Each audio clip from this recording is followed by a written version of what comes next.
A lot of businesses are won and lost in operations, and how we get it done is really important. We don't talk about it enough on this program. And so today I want to talk about not just operations and how to get it done better, but how AI is changing what that might look like. Today, with me on Great Mondays Radio, Paul Swaney. He is the managing partner of Swaney Group Capital, former McKinsey ops consultant, also Amazon ops manager. So he knows his way around the ops world, and we're going to get into it. Paul Swaney, thanks for coming on Great Mondays Radio.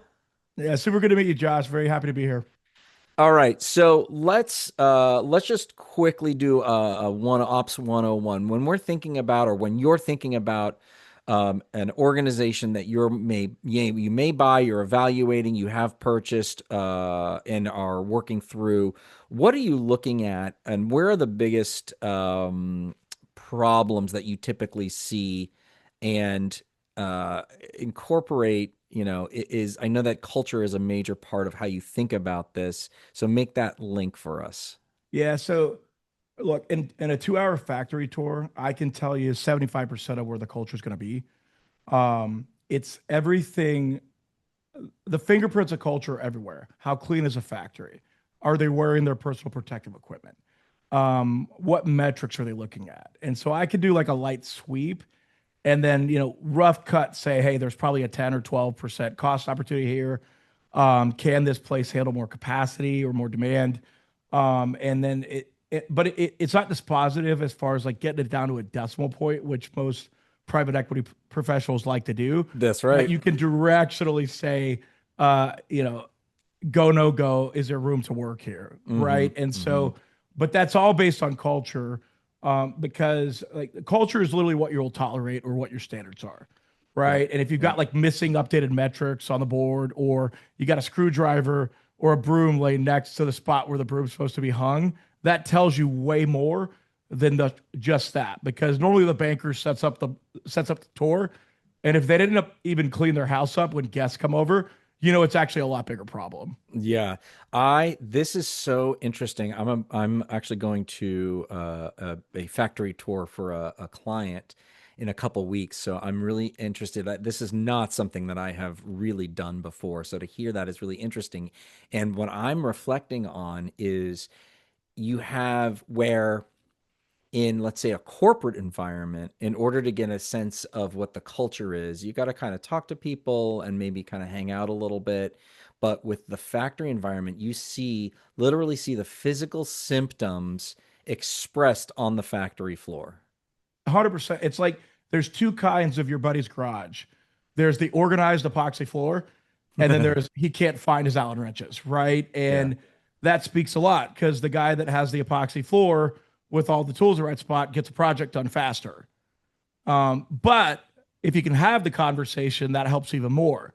Because one of my key things is if I start talking to an operator and they're nervous to talk to me, that tells me the management team's protective of them and they're nervous about talking openly about how well their process is either Mm, working or not working. hmm hmm And is that an opportunity, or is that a like, I'm backing out, I'm backing away? I mean, I know I know you have a lot of inputs, and I'm making it stupid simple, but from a I, culture perspective, are you going, I've never killed a deal on a factory that needed to be improved, okay, unless it was like a brazen safety thing. okay, That said, I like knowing I have gas in the tank. yep, Most businesses that are bought by private equity are growing, right? And I mean, that's kind of they're growing, and growth is the most destructive thing to like orgs. You're like constantly like thawing and refreezing and thawing and refreezing. And it's very tough to scale and keep the culture because you're adding bodies, you're adding systems, yeah, you're always getting new IT systems. So I just, wherever they're at, I want to know like what the current state is, if I've got some gas in the tank, yep, and, or, and is it going to be a problem right now? yeah. Different with the management team and their culture, but as far as on the floor, it's just what it's at, and what am I signing up for? Yeah. Okay. That's fair. All right. So you've have decades of experience, ops, evaluating, managing, all that stuff. Let's get right into. I want to just fast forward because I am super. interested in what is AI, what is happening with AI. And I think you said before we started recording, you said you were stalwart against it in 12 months ago, and now you're for it. Tell me your what changed for you? So it's about leverage. I was working elevator maintenance business, and I saw this system where the tech could take a picture of a 60-year-old like relay panel, let's call it that, and tell AI what the problem was, and it would tell him pretty close to what was wrong. Yep. And what they were doing before is sending a picture and a screenshot to their supervisor, who was like the super tech, and then he was having to either like talk them through what to do or actually drive to that location. So what it's really doing is like upskilling the junior talent and then creating more, I'll call it like augmented capabilities into the business. Mm-hmm. Mm-hmm. So, you one of the things also that I'm curious to see for you. So, since you're adjacent to some of these manufacturing jobs which are protected from AI. Are you concerned that some of the more white collar parts of the organization, or do you see as an opportunity to cut headcount when bringing in AI? Is that how you're thinking about it? Short answer, there's a lot of white collar jobs that are going to be displaced. So we know from history, technology's never caused a net job loss, but repetitive tasks are going to go away. I was looking at a pipe fitting business that had fabrication in it too, and the project manager and the designer, they would spend a lot of time taking plans and then writing the parts list down, which is called detailing or takeoff. And AI should be able to do that, right? Your job has Hmm. to be more thinking and decision making. If your job is a task, you're right to be disrupted. If your job is making decisions and using judgment that AI is not ready to do yet, it's safe. One of the things I heard, I actually don't know if the stat is true, but your brain does like 100,000 trillion Yeah. calculations per Yeah. second or something obnoxious. Yeah. Yeah. I want the designer of the pipe fitting company to do 30 projects and not have to do the crappy work of like writing a parts list. I want him to go to the site and see conditions and make judgments of what's my productivity factor. Yeah. And AI can't go to the site. And then he can get his estimate closer because all the dumb work, quote unquote, has been systematized by a computer, which is frankly not that useful because you're counting valves.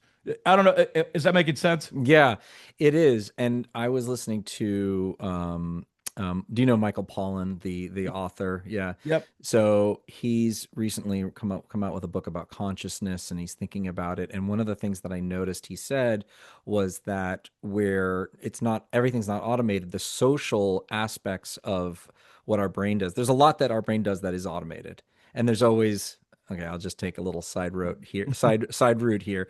Wherever we are in technology, that's how we compare brains to. So it was Yeah. like it was a radio, it was a calculator. So here we are again. But I think the analog is true, which is he's saying the social tasks, the social interactions require decisions, and decisions you just brought up are where the real human value comes in. And you can say, well, Paul, you could give the AI all the information and it can make a decision for you. But I don't know about you. I do not do, even, no matter how much information I give, it does not feel like it's even anywhere close to the amount of information it needs to make a really good decision. So it's interesting. So the problem is like in a normal distribution, that's fine.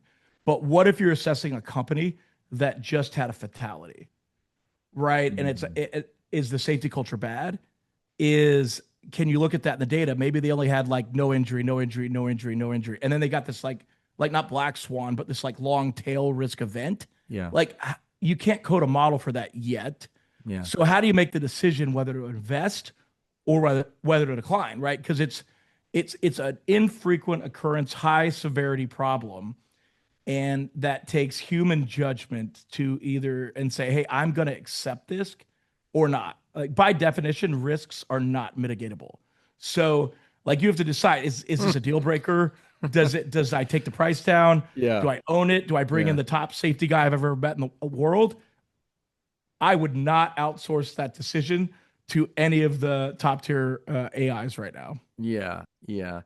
Um, okay, so then let's bring this back to culture. So you think a lot about culture when you're thinking about these businesses.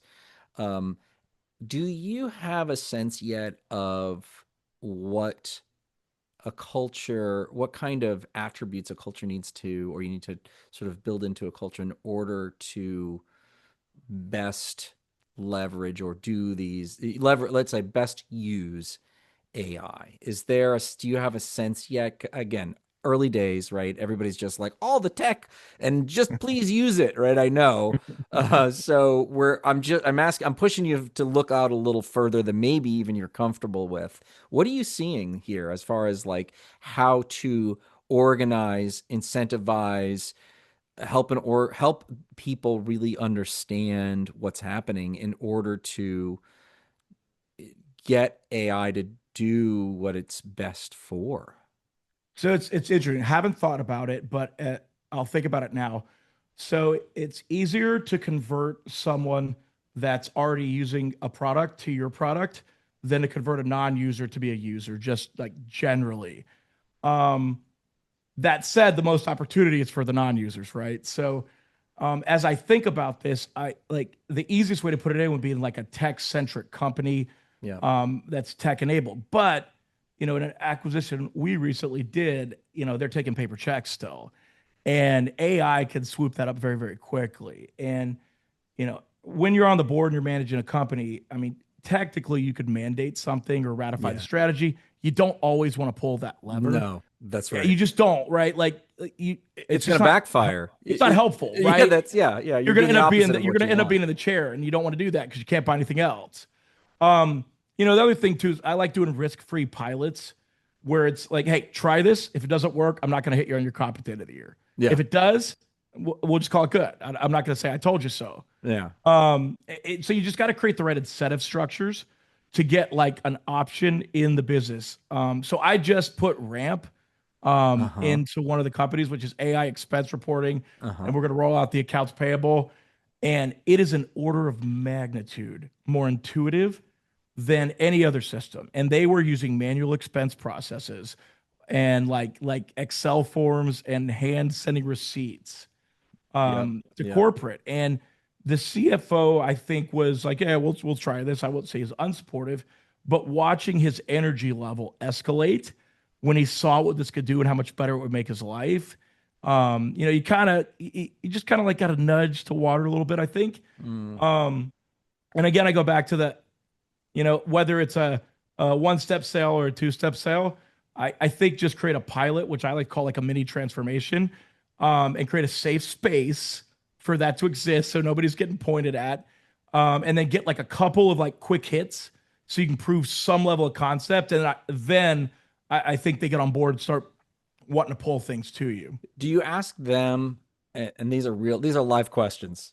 that Fair. do you ask them, the employees, to come up with a way to use it, or are you saying you guiding them? Are you giving them a like where would, because I feel like your point about a non-user to a user, I don't have that box in my head. And of course, you and I are talking like, well, it's like repeatable tasks. Are you saying look for a repeatable task, or are you saying, what are you doing in your workflow, or just try it in your workflow? How much autonomy, how much guidance do you think would be the kind of right level of effort? Yeah. So right Yeah, now it's kind of top down push yeah. because everybody's afraid of it. Everybody's like the robots are going to take my jobs, That's right. and That's so right. you kind of have to. I don't want to AI myself out of a job. Yeah, exactly. So I mean, you kind of have to be like a growth company. It doesn't become a question because there's always going to be more boxes and names in the boxes, right? Um, and so like it's you're kind of gonna have to push it top down. But I mean, you spend some time with Toyota, they get like 100,000 employee suggestions per year. Yeah. My hypothesis is, and hopefully I'm right, is that this will be like kind of self igniting, and then you'll get suggestions. But as a board or as leadership, instead of using a normal tool, you may be able to pull the AI tool out of the toolbox Mm. and try to fix it systematically instead of like with a paper-based countermeasure. Yeah, yeah, yeah, yeah. Are there any? So you wrote a book called Cultural Kaizen, and you've got a number of principles in there. If you wouldn't mind just quickly going over those, and then are there, as you're thinking through this, are there any that are becoming more important as we start to move into what I believe is a very different new working system? So it's sort of like a paradox, like get on the floor more, right? It's Mm, I think you're gonna find these people, and I didn't invent this, obviously. I think you're gonna find people think they can, because of AI, they can manage from their desk. And one of the directors at a company I used to work with at my old shop, he had on all of his managers' desks a placard that said, "A desk is a terrible place from which to view the world." And I think it's going to be twice as important to get out there and actually see what's going on. Because as we all know, like GPT hallucinates, right? And you could do and you well in, can too if you're sitting there at the yeah. desks. Exactly. But it'd be worse. Yeah. It's hallucinating, right? It's like if you ask somebody to get you a report, I mean, you're at least 95% sure they're not lying to you, but you're not sure that GPT, it's not hallucinating. So it's going to be Yeah. critically important that you spend actually more time with your people. What does that mean for tech firms, SaaS firms, right? We're not talking about, let's see. So does that mean more in-person work? Does that mean a like what does that mean for a distributed organization? How do I get on the floor more in an organization that isn't making a physical thing? So I don't have a good answer to this, but I will say I loathe work from home. I don't know if you saw Scott Galloway on Bill Maher like a month ago. He's like the one of Yeah. the worst things to happen Yeah. was Yeah. Yeah. like remote work. Um, there is nothing better, especially now, than four smart, competent humans around a whiteboard, Yeah. and particularly as you deploy these toys. Um, I just think these decisions are going to take more care because they're more impactful. Yeah. Do you know what I mean? Like, and it's like I the irony of it. that is really amazing because we're going to get caught up in the logic of or the entropy of I'll just sit here further back at my desk, right? And it's Yeah, like you're just going to be passive, and it's very easy to be lulled because those AI models know how to stroke your ego and know how to say, "Great question, Paul." 100%. I know a firm that built this software that was and basically sent the message out that you'll be able to run companies from the fucking beach. Yeah, And no, you have to go show up. Like we yeah, just bought, I can't disclose yet because of we're cleaning up some cybersecurity issues. But I've done 39 flights in 2026. I did like 75 last year. yeah, And I went to every single one of the sites, save two out of 16, and did five ride-alongs with sales team members, a supplier. And that is even more important now because we're making decisions. Ramp was easy. It's very test and true, still yeah, AI, yeah, but we may do some AI design work. We might do AI production scheduling. And if you mess up the apple cart there one time, that's they'll right. never take it in the org again. Yeah, yeah. It's just going to be absolutely critical to be more connected to people, which it's not intuitive, but it actually is. I think this is the major takeaway. This is the takeaway from our conversation. It is what you're going to do with AI. The AI is so powerful that if you just push it in a particular direction, it's going to keep rolling and have this massive impact. And so it's the go slow to go fast. AI is great for scaling, great for repetitive tasks, but it is not going to replace the front part of this process. And the real human element is actually going to see how people are working and interacting with each other, even if it's not the factory floor, quote unquote, it's actually getting work done together in person. And that I love that. I knew you were no, shrinking violet, but I love that kind of F you in your face. Like it's the opposite of what you're doing right now, buddy. You got to actually step up and take more flights. You got to show up more in order to take advantage and use AI in a way that's going to make us, our team, and our business more successful. That is such an insight. I really appreciate that. It's to build on that. It's your decisions will compound on themselves, and Yes. the feedback loop will actually be longer to get like the like garbage in, garbage out. Yep. Garbage. And, Yep. but because if you don't set the model up right up front, Hmm. you're done. Yep. And and so it's like it's the irony is it like it's not going to kill travel if you do it right. And but you're going to get this like K-shaped of people that try AI and they lose 20% of revenue. And then you got to have this other side that they're going to gain 20% of revenue. And like the profit pools are going to be up for grabs. Yeah. Wow.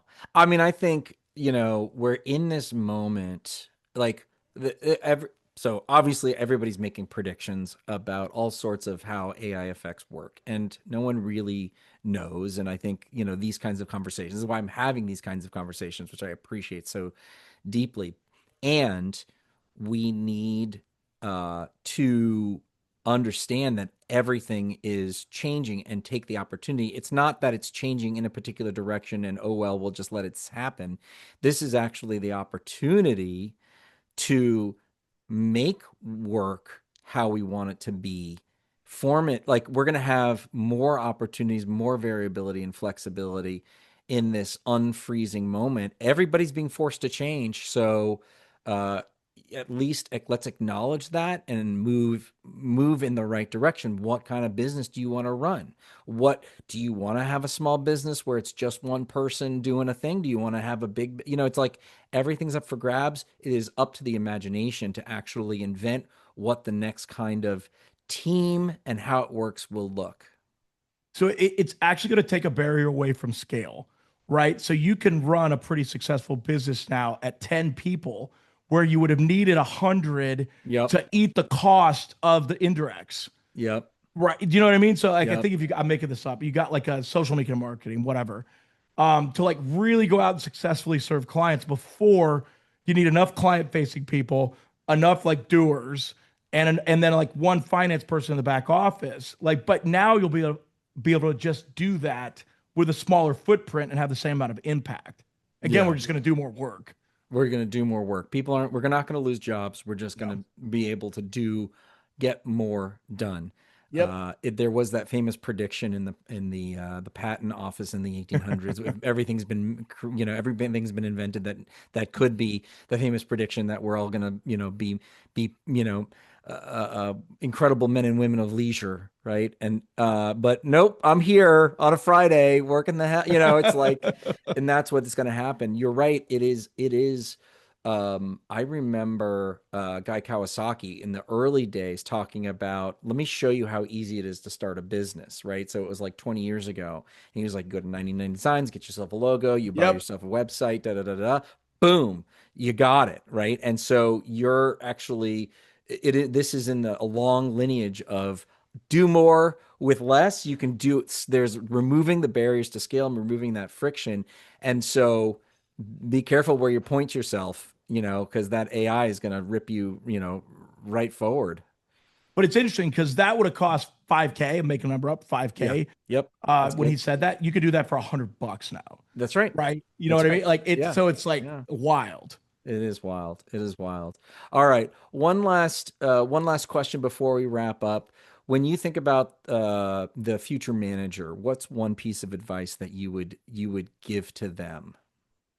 This interesting question. It's you have to triple down on people skills and relationships in your early career. So I have had a debate on Twitter for years with the P guys about getting a chartered financial analyst certification, which takes a lot. It's like 3 exams. They're like 6 months or a year apart. Lots of studying. And my thing is like you should just go to conferences and meet people. And Take but that people, take that time and put it into that. yeah, people hang their hat though on like I can be a technical expert by myself, study hard, and I was in the school system for years, probably a 1500 SAT kid.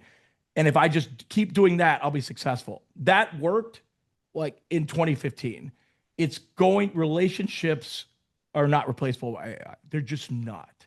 Deals don't get done with two computers talking to each other. It's not going to happen. But what I do think is going to be interesting is that you're going to have that base level of technical knowledge to be much better initially and then pivot over to the relationships faster, right? Because usually you would take, 4 to 7 years on the technical side in finance. And now that time probably compresses to 2 years with AI. And then, but you better have some relationships if you want to, keep going up the curve, Yeah. right? And I think that's getting lost that Yeah. we're still humans. We still like people. Yeah. It's why when the internet came, like you can't just click buy it now in a car or a house because you want a human to walk you through that The process. risk is too high. It's too high emotionally, even if it's not that high. You could get an inspector, click the button, buy the inspector. You could get the mortgage, click it on whatever bank rate. Get Zillow, click it. No one would buy a house without a realtor because you want a human side by side with you. Yeah. Yeah. Amazing. Paul Swaney, managing partner of Swaney Group Capital. You can learn more about his work at swaneygroup.com. Hey, Paul, thanks for battling it out with me on this. I really appreciate your perspective and your candor. Here's what I know, here's what I don't know, but I think all of it was super valuable. Thank you so much for being here with us. Yeah, Josh, super good. Hope we can do it again sometime. And if you're ever in St. Pete, I know you're a Florida guy. Love to buy you dinner. All right, perfect. I'll come over. Have a good weekend.